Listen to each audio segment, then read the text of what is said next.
কোচবিহারের রসিকবিল মিনিজুতে মঙ্গলবার সকালে হাজির হলেন রাজ্যের মুখ্য সচিব মনোজ পন্থ।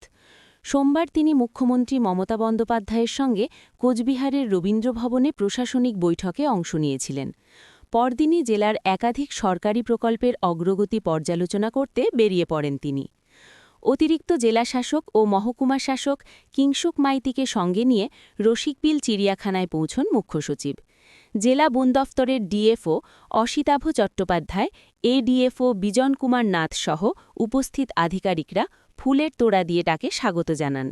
চিড়িয়াখানার বিভিন্ন অংশ ঘুরে দেখেন মনোজ পন্থ। বিশেষ করে হরিণের এনক্লোজার ও চিতাবাঘ ঘেরা এলাকা কাছ থেকে পরিদর্শন করে তিনি সন্তোষ প্রকাশ করেন বলে সূত্রের খবর।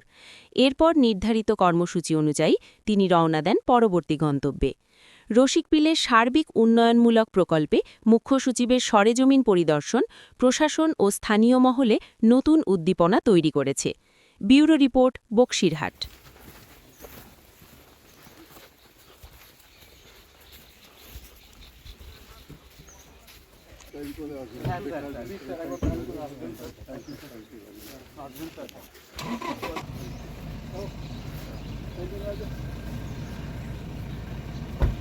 যাও।